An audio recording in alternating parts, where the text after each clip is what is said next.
Whether you're a skeptic or a believer, join me, Rob McConnell, as together we'll investigate the world of the paranormal and the science of parapsychology here on the X-Zone Radio TV show on XZBN and the X-Zone TV channel on Simul TV.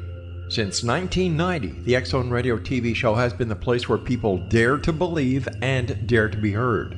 Together, we'll investigate UFOs, aliens, ghosts, Bigfoot, psychic phenomenon, lake monsters, conspiracy theories, government cover-ups, the truth embargo, alien abductions, ESP, haunted locations from around the world, and so much more. With over 28 years of broadcasting and more than 4,500 individual guests, the X-Zone is truly a place where fact is fiction and fiction is reality, as evidenced by the credibility, integrity, and professionalism of the guests that we bring to our international audience. If you have seen a UFO, had a close encounter, seen a ghost, Bigfoot, lake monster, or a story that you would like to share or have investigated, contact me, Rob McConnell, by sending me your email to xzone@xzoneradiotv.com, or you can call toll-free 1-800-610-7035, extension 143, and on Skype, X-Zone Radio TV. For more information on the X-Zone Radio TV show with yours truly, Rob McConnell, visit www.xzoneradiotv.com or www.xzonetvchannel.com or simultv.com and xzbn.net. Until next we meet here in the X-Zone from our broadcast center and studios in Hamilton, Ontario, Canada, always remember, X-Zone Nation, keep your eyes to the sky and your heart in the light.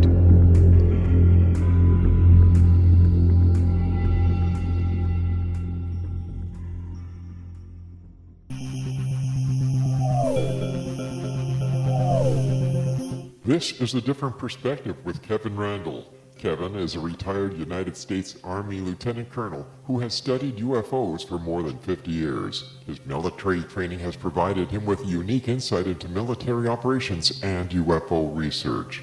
Kevin has investigated many of the most mysterious cases and has been consulted for dozens of documentaries and been interviewed on hundreds of radio and television programs about UFOs. Considered to be one of the leading experts on the Roswell UFO crash, Kevin has written more than 25 books about UFOs, including Roswell in the 21st Century and Encounter in the Desert, a re-examination of the Socorro UFO landing. Now here's the host of A Different Perspective, Kevin Randle. And welcome to this edition of A Different Perspective. I'm Kevin Randle. I'll be joined with Don Burleson in just a moment. I want to do a mini rant, though. Over the last couple of weeks, I've had all kinds of problems with people attacking me personally, suggesting I'm a liar. I'm a skeptic, worse than Philip Klass. I've seen reviews of my books that suggest one of them on Roswell in the 21st century. The guy says, "Don't buy this book, there are no aliens." And I'm thinking, excuse me, read the book and you would find out the conclusion is probably somewhat different than you expect it to be.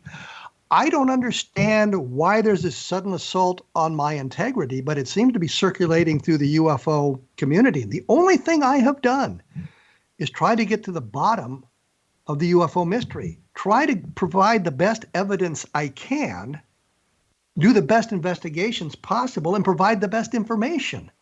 And people just become irritated at me for that. And I just don't understand it. If you're really interested in UFOs and you really want to know what's going on, that would be the attitude you'd want to take. Not all UFO sightings are of alien spacecraft. I think the entire UFO community, as a matter of fact, understands that 95% of the sightings reported are mundane. They're mistakes. They're misidentifications. They're hoaxes. And then you have this small category of 5% that are unexplained, which doesn't mean they're alien spacecraft. And I can think of a number of cases that have been labeled unidentified originally that we've now, because of our science advancements, are able to identify. But I just wanted to mention that it's getting really tiresome of these personal attacks. You want to argue about the information. You want to argue about the facts. Yeah, let's do it. Let's debate it. But there's no need to attack me personally. Now that I have that off my chest, I will bring on Don Burleson.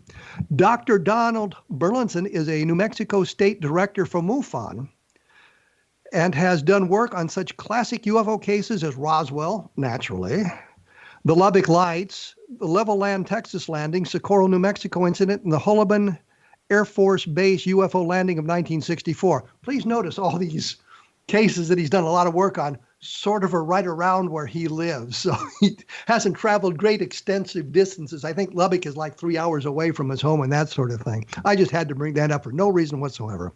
He is the author of 24 books, including UFOs and the Murder of Marilyn Monroe, UFO Secrecy and the Fall of J. Robert Oppenheimer, the Roswell-related novel Arroyo, and the novella Roswell Genes, and that's genes as in genetics as opposed to blue.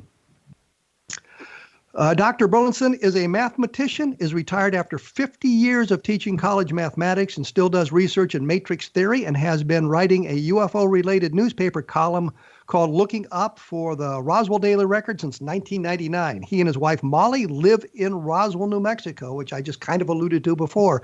They've lived there since 1996. Don Burleson, welcome to A Different Perspective. Hello, Kevin. Glad to be here. It's about time, right? Well, sure. Well, let's get started here. And I've been looking at your work, of course, and we've known each other for a number of years. Yeah. And I was looking at the Levelland stuff that you had done a while back, which is very interesting. And anybody who's listened to the program knows I'm a fan of the Levelland case. Briefly, can you give us just a brief synopsis of what the Levelland case involves? Okay, well, on the evening of November 2nd to 3rd, right around just before and just after midnight, numerous reports came in to the sheriff's office in Levelland, Texas, about objects being seen on and around the highways around Levelland. And these reports just kept coming in, and people were reporting what we would now call the EM effect, the electromagnetic stoppage of your motor or making your lights dim or your motor splutter and go out. That wasn't a very well-known concept in those days, and so it's interesting that people continued to, were constantly reporting it. And around 1:30 in the morning, the sheriff got so exasperated with hearing all these reports coming in, he decided to go out and have a look himself. So he took his deputy, a fellow named McCulloch, as I remember, out, and sure enough, they saw the object aloft too and experienced the EM effect. And shortly afterward, of course, the place was inundated with military and government people, and the cover-up began. And essentially, what wasn't known until my wife Mollie and I went down there and kind of started poking around and digging up new evidence is that the sheriff was threatened. Not that that's anything unusual or any big surprise, but the sheriff was threatened actually to keep quiet about what he had seen. Although the official explanation was, quote, ball lightning, unquote, which of course is commonly known to land on highways and take off again and land other places. The logic, of course, as is the case always with cover-ups, the logic is poor and flawed and inconsistent. Well, I should point out, ball lightning is a very short-lived phenomenon. The manifestation is 18 inches or smaller, really is quite rare. And in 1957, when they were proposing this, the idea of ball lightning existence was in question by an awful lot of the scientific community as well. So they were proposing an explanation of a phenomenon, the UFO, with another phenomenon that wasn't well established yet. So I thought that was kind of interesting. You mentioned in some of your writings on this that the sheriff had found a burned area and that you had interviewed his widow and his daughter about this. Well, I interviewed just the daughter, and she well, for one thing, she remembers her father very fondly, and then remembers him as being effective and tough and hard-nailed, kind of sheriff as he should be, and not being afraid or scared of anything until this happened. and she remembers him being scared, not by the object he saw in the sky, but by the way he was being treated by, the people who came to town, essentially, trying to keep it all quieted down.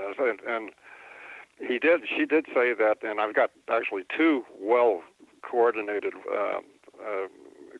witnesses that talk about that burn ring. She did say that he was called out to a ranch on the northeast side of town, just outside of town, because there was a burn ring in the prairie grass out there, and there were dead cows lying around it. And of course, dead cows are a pretty serious thing to a rancher, so that's why he was called out.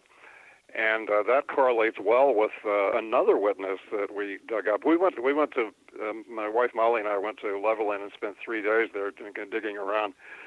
It was in late March of 2002. That was during spring break. I was still teaching at the college here in Roswell at the time. And one of the other witnesses we talked to was a woman named Carolyn Reno at the college library at South Plains College, and she had been 10 years old at the time. The sheriff's daughter had been 4, and Carolyn Reno said that her father took her out to a place on the northeast side of town, when she was 10 years old, and pointed to a burn ring in the ground and said that was where it landed. And in fact, I talked to Mrs. Reno's mother. Her father was dead at the time I interviewed her, and the mother said that the location was on the northeast side, between Levelland and Lubbock, closer to Levelland.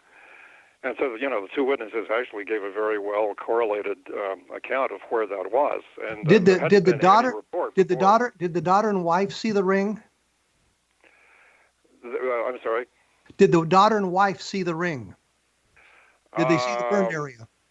You mean the sheriff's daughter? Oh, the ranchers. You said you spoke to the ranchers. Yeah. The librarian did see. She did see the rings. Her father took her out there to see it. I don't believe the wife saw it, but the daughter did.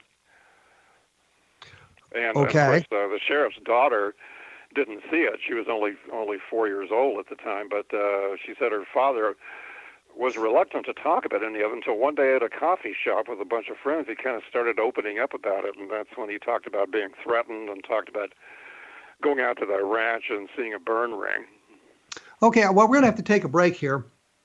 When we come back, I think we'll talk a little bit more about what the sheriff might have seen and the testimony that was gathered some 50 years after the fact, which is a way we have to do historical research, I guess. I will have up more information about this at www.kevinrandle.blogspot.com and take a look at Roswell in the 21st century if you're interested in the Roswell case, and Encounter in the Desert, which will become important to this discussion later on this afternoon as we get a little deeper into some of these other cases. Once again, it's www.kevinrandle.blogspot.com, and take a look at xzbn.net, and you'll find a listing of fine programs here that'll surely excite you in some fashion. We will be back right after this.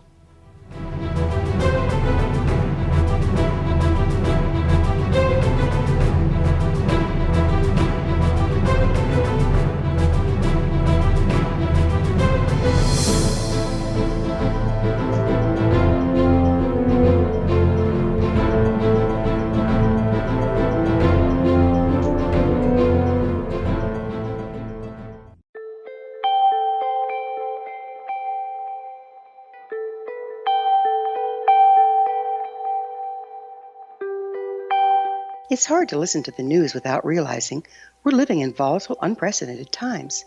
Yet never has there been such an opportunity to transform the human condition. As old structures fail, where can we find the guidance to co-create a better way? Find Your Path Home is an ever-evolving, leading-edge information, education, and healing resource center designed to support and guide you on your path to unity and enlightenment. Based on sound principles employed by shamans worldwide, we provide techniques that can support you through the current transitions, offering online shamanic classes, international long-distance shamanic healing sessions, complimentary Mission Evolution radio episodes and Stairway to Heaven TV vignettes, seminars, retreats, and much more. All of this can be found on findyourpathhome.com. So I was watching the X Zone TV channel last night when I was abducted by aliens, and they kept repeating to me over and over again, simultv.com, simultv.com. What's simultv.com? That's what I asked them. They had it written on the side of their UFO. How do you spell that? UFO. No, I mean simultv.com. simultv.com. simultv.com. Right. simultv.com. Interesting that you were abducted by aliens in a simultv.com UFO last night. Oh, yeah? Yeah. Now that you mention it, I remember now last night I was awakened from a deep sleep. My great-grandmother was standing there. She said she'd come from the hereafter to tell me about simultv.com. She even spelled it out for me. simultv.com, sonny boy. simultv.com. simultv.com, sonny boy. Wow. Yeah. Guys, you'll never guess what my psychic guru just told me. simultv.com. Exactly. Are you guys psychic too? Of course. We all know about simultv.com. simultv.com.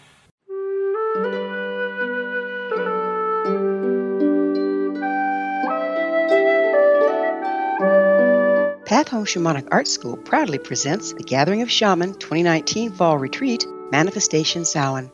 Join me, certified shamanic instructor Gwilda Wiyaka, in the magnificent Colorado Mountains this November 2nd and 3rd for a life-changing event. Participate in unique teachings and ceremonies that'll put the power and magic of shamanic manifestation into your hands. Sit in circle with like-minded individuals, sharing group energy and the power it generates. Classes will be held in a facility next to the beautiful, majestic Arkansas River, further empowering the experience. Space is limited, so reserve your spot today. For more information, visit findyourpathhome.com or email touchin@findyourpathhome.com.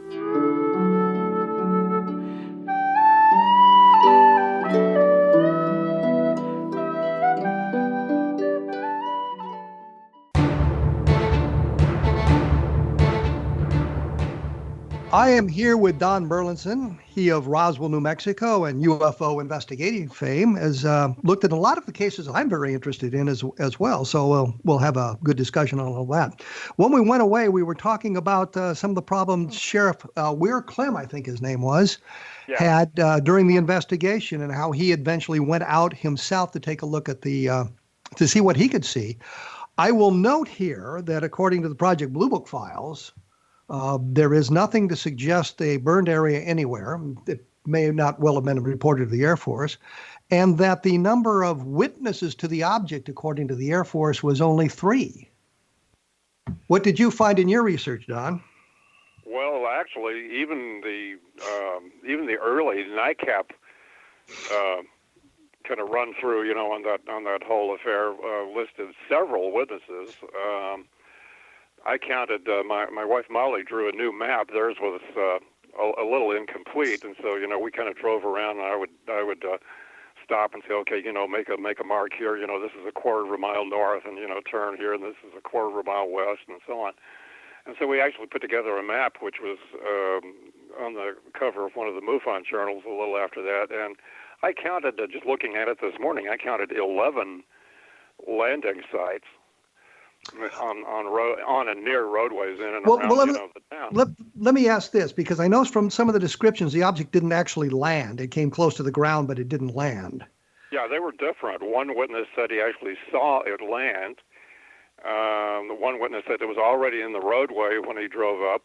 Another, saw it in a field. That was Pedro Saucedo, saw it in a field just north of the road, and then it took off and kind of skimmed over the top of his truck and scared the devil out of him.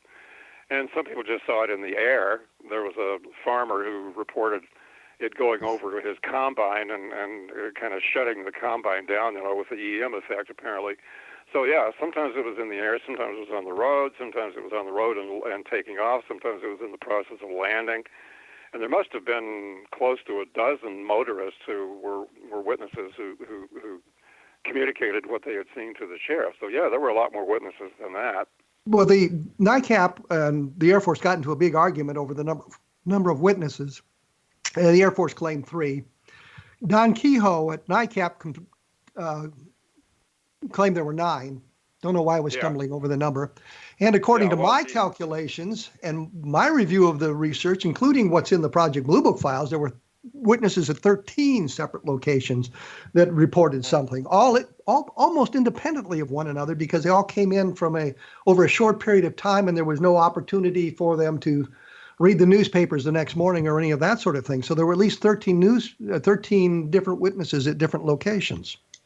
Yeah, there were a lot, and there were a lot of different locations, and the locations were different in detail. As I said, some involved the object being aloft at the time, some involved it being on the roadway, some involved it being in the process of taking off, some involved it being in the process of landing. So, yeah, these different witnesses all told a variety of stories, but they were consistent, too, because if you look at them, one of them said, for example, he saw it take off and go north, and then the timing is just right when another witness says, well, I was at a north location and saw it go by or saw it land again. And so, it all correlates well. According to the Project Blue Book files, and according to the documentation available up to this point, the sheriff said that he just saw a streak of red in the distance. I think you suggested that the daughter talked about something much closer. No, she didn't specify that he saw anything more definite than that. I'll tell you who else told me about this, though, in terms of the EM effect and so on. Before we took this research trip out to Levelland in March of 2002, my wife Mollie and I had been passing through there in November of 2001 on our way back from Lubbock, and we happened to stop at a little old bookstore. That's back when there was such a thing as a walk-in bookstore, he said nostalgically. And I got to talking to the manager and asked him, do you have any old UFO books? Because I collect them, and so the conversation fairly quickly went around to the Levelland incident. It turned out that he had gone to school with one of Sheriff Weir Clem's daughters and had interviewed the sheriff himself at one point. And that's when the sheriff told him he had been threatened, and talked about the EM effect. And the interesting thing that this bookstore manager told me is that the whole November 1957 event was presaged with other sightings back during the middle of the summer just preceding. He said he and his friends used to crawl up on the roof of a shed, and watch the airspace over Reese Air Force Base just down the road. And he said they saw 3 or 4 anomalous objects cavorting around in the sky over there on more than one night. In fact, on at least one occasion, the Air Force apparently scrambled some little trainer jets, to go up and have a closer look, and the objects would speed away and so forth. And so there was actually anomalous activity in the air several weeks before the traditionally known, November 2nd and 3rd, 1957 landing event or events. Well, I was actually driving at a point here because I thought I had something that you might find interesting. Because as I was doing my research into the Levelland case, and I know that the Air Force document says that he got within 900 yards of the thing, and it was just a streak of light in the distance, and that was all he really saw. And I, of course, found nothing to suggest the sheriff himself was threatened in any way. But I did find an article in the Indianapolis Star from November 4th, 1957, where it said the sheriff claimed he was within 200 yards of the object, and in a direct quote said it was oval-shaped and a brilliant red. So what I was driving at here was you were talking about the sheriff's daughter, what he had told her and what people had heard in kind of a secondhand way.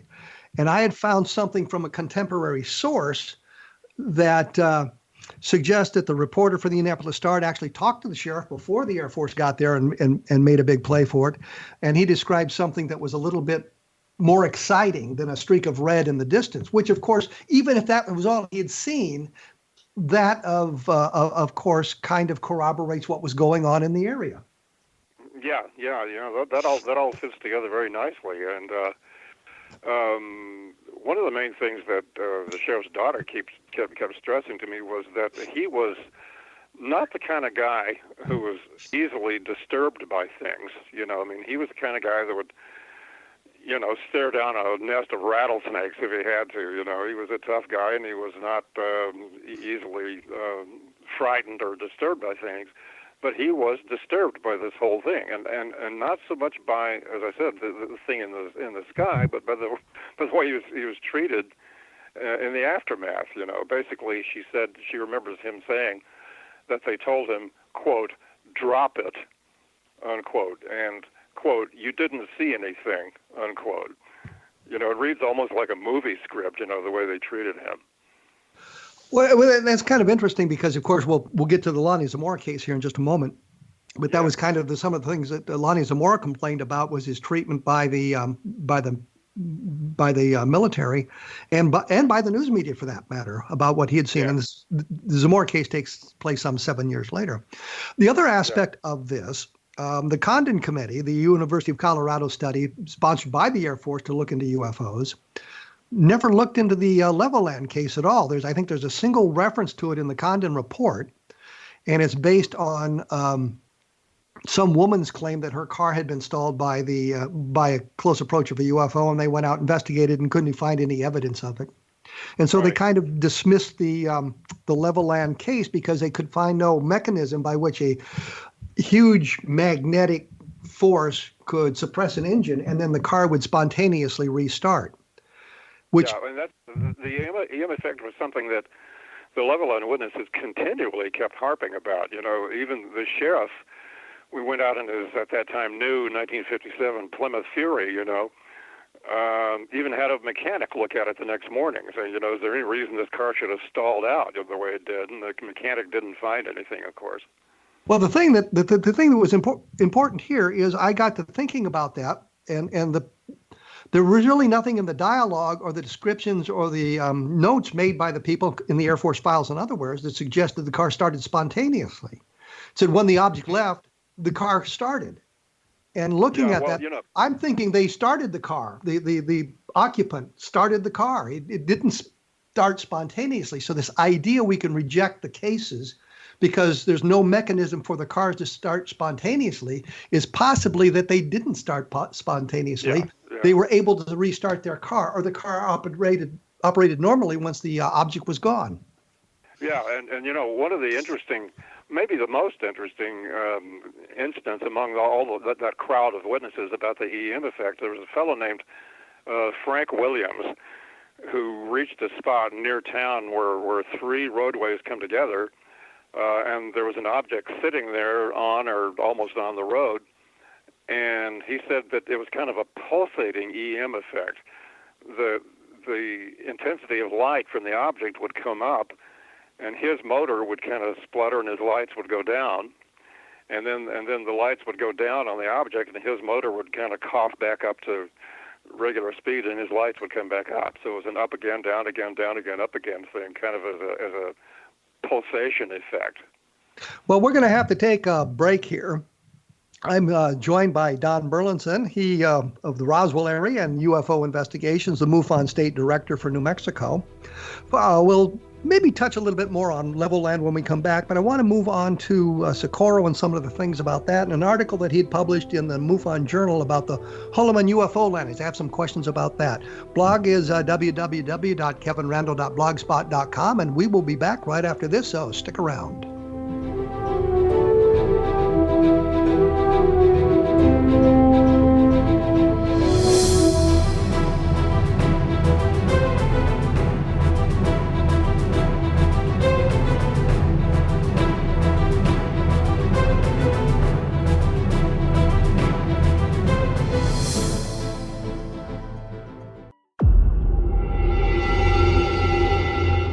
Whether you're a skeptic or a believer, join me, Rob McConnell, as together we'll investigate the world of the paranormal and the science of parapsychology here on the X-Zone Radio TV show on XZBN and the X-Zone TV channel on Simul TV.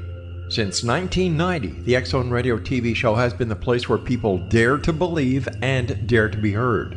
Together, we'll investigate UFOs, aliens, ghosts, Bigfoot, psychic phenomenon, lake monsters, conspiracy theories, government cover-ups, the truth embargo, alien abductions, ESP, haunted locations from around the world, and so much more.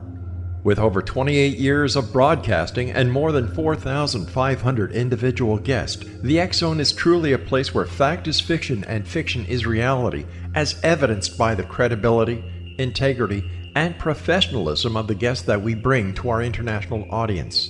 If you have seen a UFO, had a close encounter, seen a ghost, Bigfoot, lake monster, or a story that you would like to share or have investigated, contact me, Rob McConnell, by sending me your email to xzone@xzoneradiotv.com, or you can call toll-free 1-800-610-7035, extension 143, and on Skype, X Zone Radio TV. For more information on the X Zone Radio TV show with yours truly, Rob McConnell, visit www.xzoneradiotv.com or www.xzonetvchannel.com or simultv.com and xzbn.net.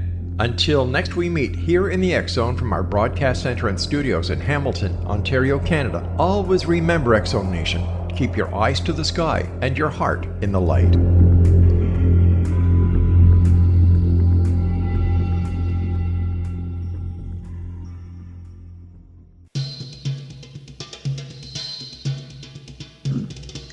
I am here with Don Burleson, UFO investigator, MUFON state director for New Mexico. We've been talking about Levelland. I think we've kind of beat that topic into the ground for the moment, unless, Don, you have something you'd like to add that we might not have mentioned? Nothing major comes to mind. Other than, I think the important thing with the Levelland case is, A, it is multiple witness. It is multiple independent witness.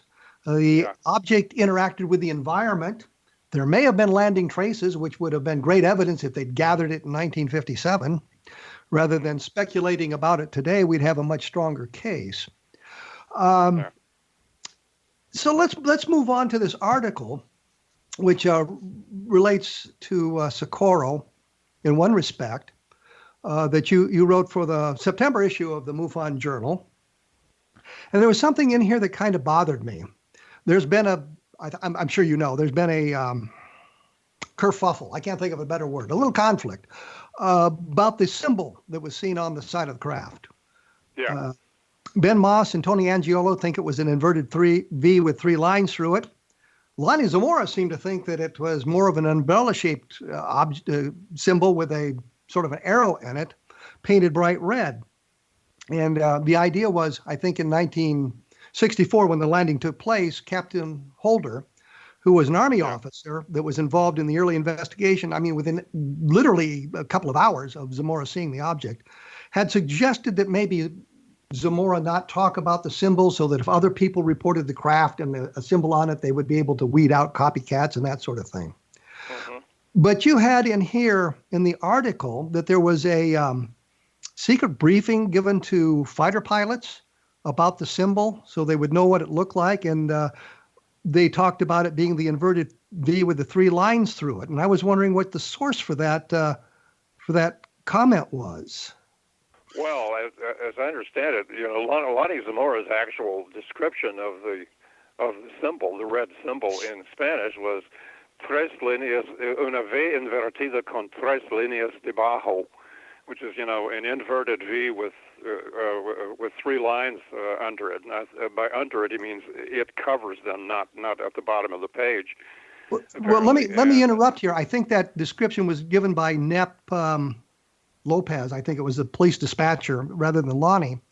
And the problem I have with this is Lonnie Zamora said that he right after the object left, he sketched the symbol on a scrap of paper.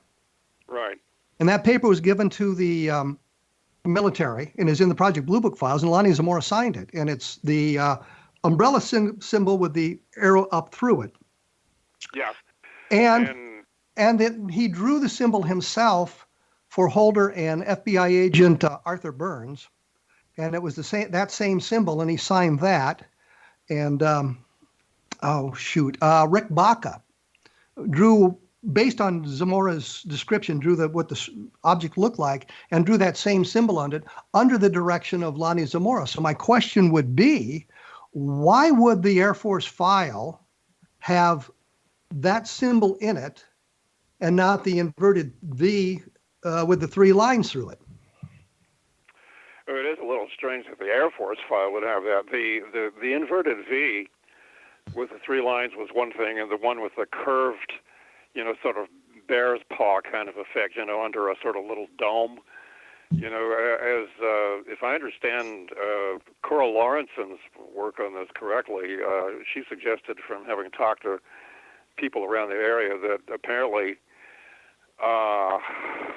the other symbol, the symbol with the curved top, was supposed to be a sort of copycat catcher. In other words, I think the idea was, let's publish this one, and if people come around saying if they saw this, well, they're really talking about the symbol that they couldn't have seen, and. But the problem is. The problem is the inverted V with the 3 lines through it was published in newspapers around the country within a couple of days of the sighting. So that really doesn't work out. Well, it's a strange thing because the one with the curved top, the one with the 3 kind of bear's paw lines with the curved line over them, is the version that Coral used in Fate magazine, that little article she did in the October 1964 issue. It's also the same symbol she used. Apparently thinking that was what he had drawn, and she didn't use the one with the inverted V. But Lonnie Zamora never drew the inverted V with the 3 lines through it. The ones that he drew and the ones he signed are all what I think of as the umbrella symbol with the arrowhead up through it that appeared in her the April 1964 issue of the April Bulletin, for example. And Ray Stanford even sent a letter in May of 1964 to Richard Hall of an ICAP saying that if you see the inverted V with the 3 lines through it, that's the fake symbol, and the other one is a correct symbol. He reversed it in his book, but in May of 1964, he was saying that it was the inverted V was the fake symbol. Yeah, it's all very strange. I don't know if we'll ever know, which was which. Really, it kind of depends on who you listen to, But but here's what bothered me. You say in this article that military pilots would have been given a classified briefing to warn them to be on the lookout for any airborne craft bearing insignia the way Zamora had really seen it. I want to know where the information about the classified briefing to the Air Force pilots came from. Well, that's the reason I used the verb tense that I did. I said it would have been given. I think they would have had to. In other words, I think they were shown whatever really was the symbol, that Zamora attested to. And they must have been told, okay, keep your eyes open if you see anything like this with markings like this, make note of it, whichever symbol was which. In other words, they were told what to look for. Obviously, they wouldn't be told to look for a phony symbol. They'd be told to look for whichever was the real one. Why did you believe it's the inverted V then? Well, that's I'm trying to think where that traces back to. It traces back to Ben Moss and Tony Angiola, and it traces back to newspaper articles from 1964. And I think what happened here is, according to Carmen Morano, who was a Project Blue Book officer, he was working with Hector Quintanilla, and they had a big folder filled with Socorro stuff. And well, of course, we've talked on the program with Carmen Morano on how this whole came about, and Rob Mercer finding the material. And they believed, I think Tony Angiola and Ben Moss believed that it was a classified document they were looking at. Carmen Morano says, no, it was really a briefing document that they created for the news media to take a look at. And in that, there was a card that had the inverted V with the 3 lines through it.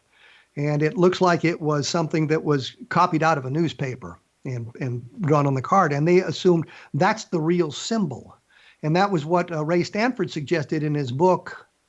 He wrote some time later. But my point simply is, all the documentation from that era, from April of 1964, shows what I call the umbrella symbol, the curved symbol above the arrowhead. You called it the bear claw symbol. Right. It all relates back to that, and this inverted V thing comes out only in the newspapers. And so the real symbol is not the inverted V, to my way of thinking.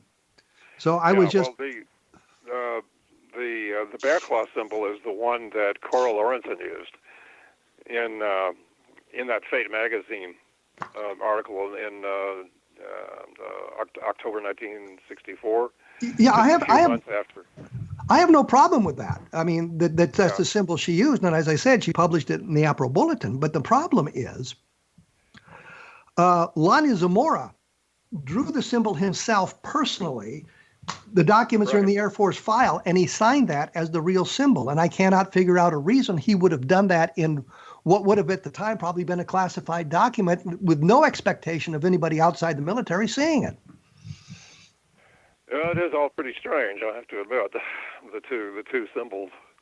But what you're saying is you believe that there would have been a classified briefing, but you had no source on it then.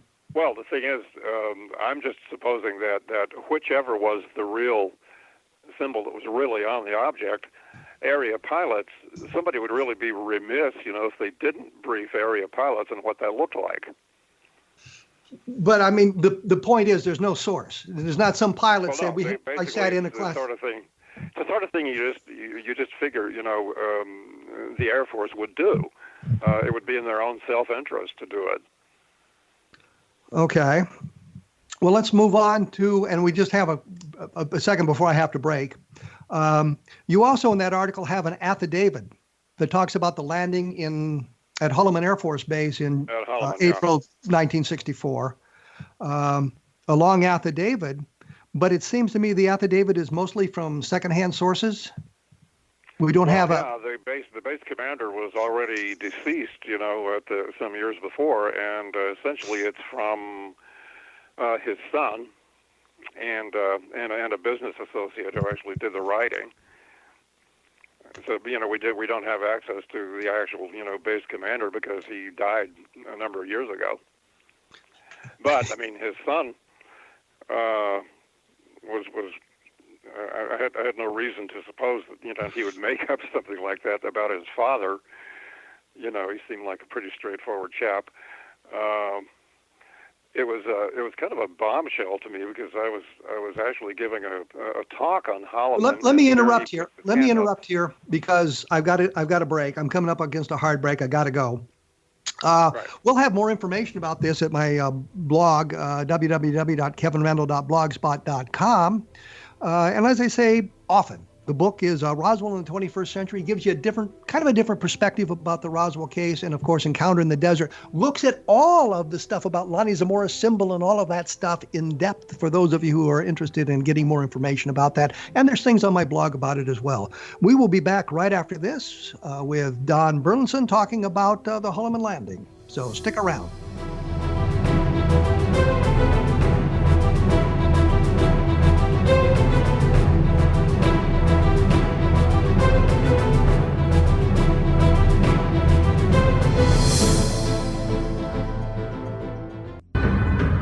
If you are looking for a safe, zero-calorie natural option to the harmful artificial sweeteners on the market today, Just Like Sugar is what you're looking for. Just Like Sugar is a wonderful natural alternative for those health-conscious people who choose a calorie-restricted diet with a great, pure, sweet flavor that tastes just like sugar. Just Like Sugar is a great natural option for people suffering from diabetes and may be useful in restricted diet programs where standard sugars are not allowed and does not cause a laxative effect of some other sweeteners. Just Like Sugar comprises a perfect blend of chicory root fiber, natural calcium, natural vitamin C, and Just Like Sugar's sweetness comes from the natural flavors from the peel of the orange. Just Like Sugar is a natural alternative to harmful artificial sweeteners and will change the way that you believe all natural sweetener products taste. Just Like Sugar is available at your local Whole Foods markets, Wild Oats markets, Henry's, Sun Harvest, and many other fine natural food stores in the U.S., Canada, and worldwide. They are here, and they've been here for thousands of years, making their presence known in the shadows. They might be seen by a lonely motorist on a deserted road late at night, or by a frightened and confused husband in the bedroom he is sharing with his wife. But who are they? What do they want? Why are they here? Perhaps most concerning, has the government been aware of their presence all along? The new book by Ellie Marzulli, UFO Disclosure, the 70-year cover-up exposed, delves into the world of UFOs. Can full disclosure be soon? Order now and receive a free hour and 37-minute DVD on the UFO phenomenon. UFOs are real. Get both the book and the DVD, a $40 value, for only $19.99. To order your book and DVD today, go to lamarzulli.net. That's LAMARZULLI.net. You have heard of the X Zone? Now watch it on Simul TV, plus 500 video games, live TV channels, free video on demand, worldwide, and more. Does this sound like tomorrow's television? Well, it is, but you can have it today, right now. It is Simul TV. Simul TV offers what the others only wish they could provide. 15 exclusive channels like X-Zone, Sci-Fi, and Horror. We are worldwide. No other provider offers that. 500 built-in video games. No need to have an extra expensive system. We have them included. Free video on demand. Live streaming events from around the world, interactive online network, and much more. Tomorrow's TV today. Simul TV. Sound too good to be true? Well, it's not. You can have Simul TV today. Sign up at simultv.com. Do it today.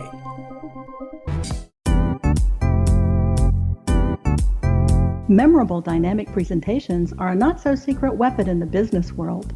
Do you have a powerful message that must be shared, but you haven't found a way to deliver that message?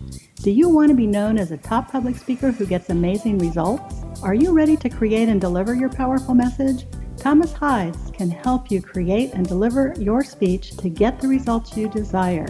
Visit iconquality.com. Did you expect your business to flourish, but instead it plateaued or didn't get off the ground yet? Would you like to achieve massive goals and discover new sources of income within your business?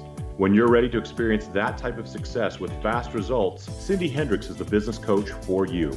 Her work with entrepreneurs and business owners has been life-changing. To get you and your business where you want to be, go to imaginemoresuccess.com. Has the fear of public speaking stalled your business or personal life? What would you give to develop and maintain supreme confidence? Have an invaluable private program to always perform at your best. Imagine how you would feel. You can have all that and so much more today with Thomas Hides' life-changing course called Number One Fear Unleashed. Visit numberonefear.com and be liberated from your fear of public speaking.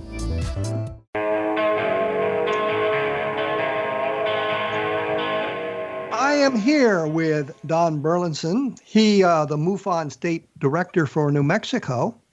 We were talking about the Holloman UFO landing when I guess I so rudely interrupted him to take our break. And I think you were about to tell us how you came across this information as you outlined in the article. So why don't you start at that point? Okay, yeah, I was back in this past April. I was holding a statewide MUFON meeting in Alamogordo, and I was doing a slideshow about the Holloman landing because several years ago I had a new witness come forward saying that he had talked to some officers who had been at the base at the time and so forth. It's kind of a long story, but he had kind of nursed this uncomfortable memory, for years. And so he came forward, and I ended up, when he reported it to the MUFON, I ended up exchanging about 60 emails with him, and getting all kinds of interesting stuff. But I was giving a slideshow about all of that back in April, as I said, in Alamogordo, to this statewide meeting, and I was just about through with it, and this fellow in the audience raises his hand and says, my father was Colonel Henry Godman, who was base commander at Holloman at the time you're talking about, and here's a signed, notarized affidavit, from me and one of my associates about what my father saw, and he hands the thing to me.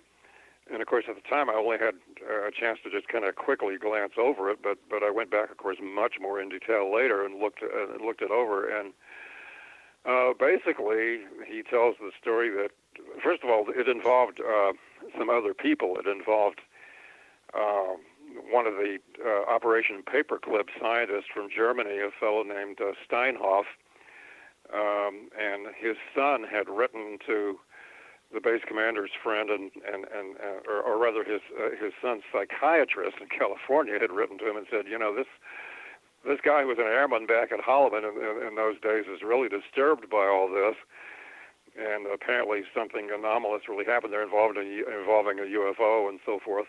Well, let me break in here, and it involves a landing at Holloman Air Force Base and the occupants of the craft getting out of the craft and being greeted by the base commander. Yeah. It basically almost all looks like the end of Close Encounters of the Third Kind. The affidavit also says that when this story about Steinhoff was told, Steinhoff's son was told to the base commander's son, he said, I really never had any idea about any of that. What I know is I was a kid at the time, and we lived in the base commander's residence, and my father had that famous red telephone by his bed, Colonel Henry Godman. Normally the telephone only rang if it was the president or something like that, and in fact it only rang one time during the whole base commander's tenure there, and that was that night. Best we can tell, April 30th, 1964. And he said my father rushed out of the house and later came back looking all flustered and everything, and basically said that the air police had called him out because something anomalous had landed north of the base, and he had to go out there to the landing site. And the thing about it is, naturally, the father was already, Colonel Godwin was already dead at the time that I talked to this fellow, dead for a number of years. But the father was a very celebrated, decorated military type. He had been,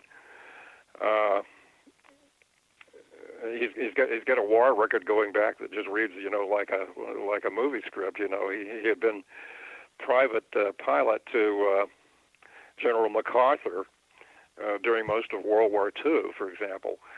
And it's a little hard to imagine his son, like making up a story like this. Basically it is secondhand. But let me ask a question. Isn't the first time that this story surfaced was in a book by Robert Eminger? Eminger. Right. And he says in the book, he's giving some of the information that you're giving, and he says he had seen a film, not a video, a film, of the landing, but he also says in that, or it said that it was some kind of a fictional account that the Air Force had put together to test reactions of people to contact with alien. In other words, the source material seems to be a little bit shaky here. Yeah, the affidavit that the base commander's son handed me did refer in the part that talks about Steinhoff's son and his psychiatrist saying that the son was disturbed by the whole thing. So it does talk about there having been a film. Apparently, that was part of the narrative, at least at the time. And that essentially somebody actually filmed the whole thing. So apparently there very well could have been a film, but as we all know, things like that have a way of vanishing forever, going down a rabbit hole.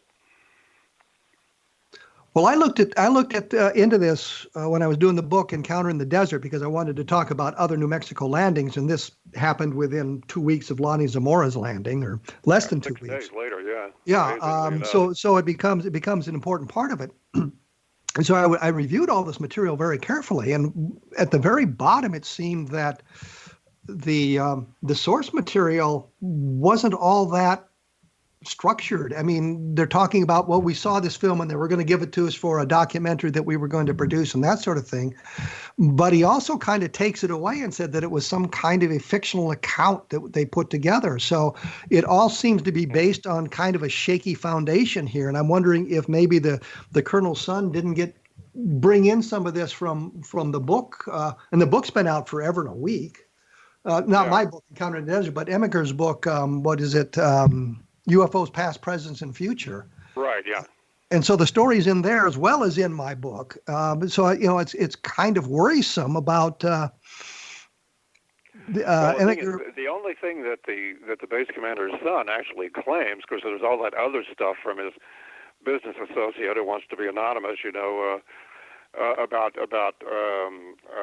the German paperclip scientist and so forth. But the only thing really the base commander claims is that when he was a kid, he remembers, well, two things. First, when he was a kid, he remembers his father getting the fateful phone call, and going out and coming back and telling his family something weird had landed, just off the base. But the other thing was, when the father was about to die, the son was taking him around on a drive kind of through the base, kind of showing him nostalgic places and trying to make him feel a little better. He was dying of cancer at the time, the father.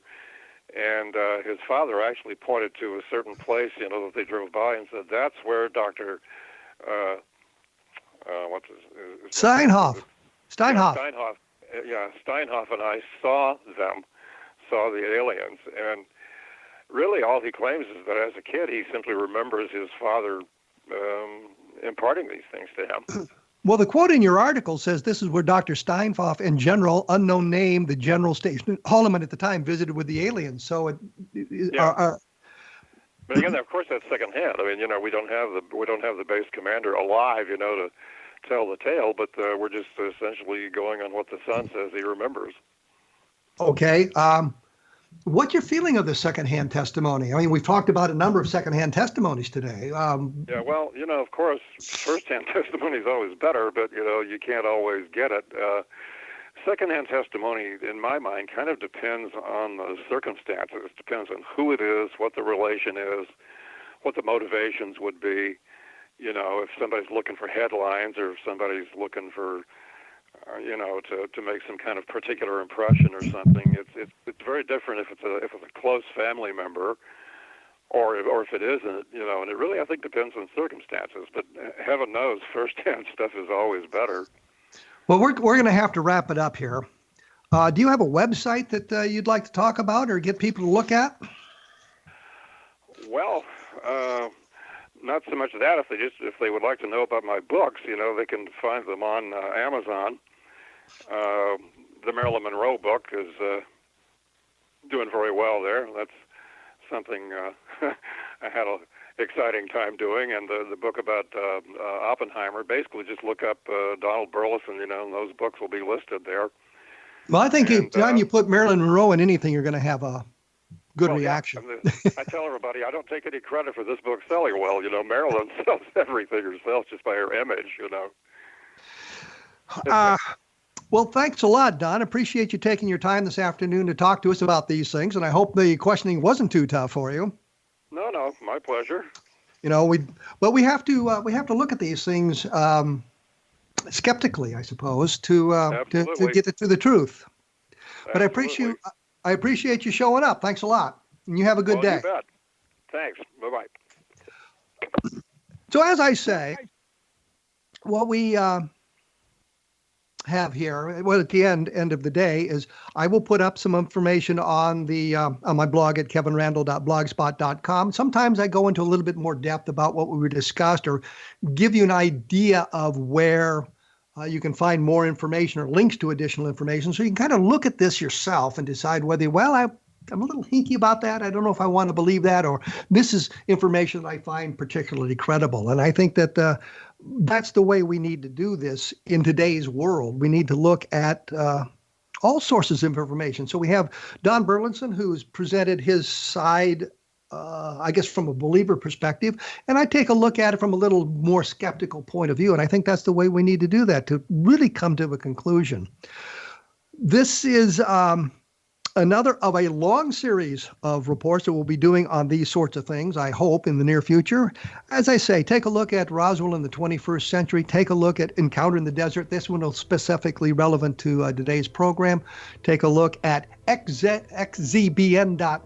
because there's some really great programs that I'm sure that you'll all find interesting. And I will be back next week with, I'm hoping, Jim Penniston of the Rendlesham Forest fame, and we'll talk a little bit about what his experiences were with the UFOs and the Air Force.